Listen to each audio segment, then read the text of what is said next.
বুড়ো বয়সে 5 ডিফেন্ডারকে বানালো মেসির ভুতুরে গোল উদযাপন। প্রতিপক্ষের মাঠে টানা দ্বিতীয় ড্রয়ের পর আজ জয়ের আশা নিয়ে মাঠে দেখতে বসেছিল ইন্টার মায়ামি সমর্থকরা। ম্যাচটি যে ছিল তাদের ঘরের মাঠে, কিন্তু ফ্লোরিডার লর্ডসের ড্র নিয়ে মাঠ ছেড়েছে মায়ামি। সেই ম্যাচে ফল ছাপিয়ে বড় নজর কেড়েছে মেসি আয়রনম্যান উদযাপনে।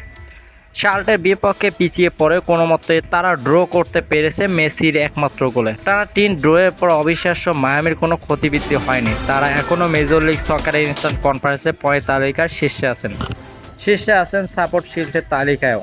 আর major league soccer play of তো আগেই নিশ্চিত করেছেন মেসিরা।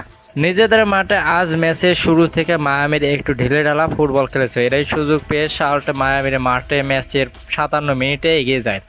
গোল খাওয়ার পর যেন কিছুটা জেগে উঠেছে মায়ামি। গোল খাওয়ার ঠিক পরের মিনিটের জর্দি আলবার কর্নার থেকে মেসি দুর্দান্ত হেডে করেছিলেন, কিন্তু কার্জেটের মহাতারকার চেষ্টা ঠেকিয়ে দেন শার্লট গোলকিপার। তবে গোল বোধ করতে খুব একটা দেরি করেনি মায়ামি। 67 মিনিটে বক্সের বাইরে থেকে নেওয়া মেসির বাঁ পায়ে জোরালো শট আর ঠেকাতে পারেনি শার্লট গোলকিপার।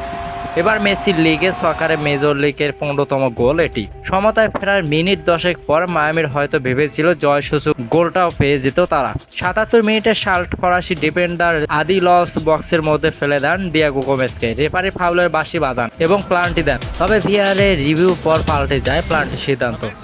এরপর সুযোগ এসেছিল মায়ামির, কিন্তু লুইস সুয়ারেজ সহজ একটি সুযোগ কাজে লাগাতে ব্যর্থ হন। এই ড্রয়ে 65 পয়েন্ট নিয়ে শীর্ষে রয়েছে মায়ামি।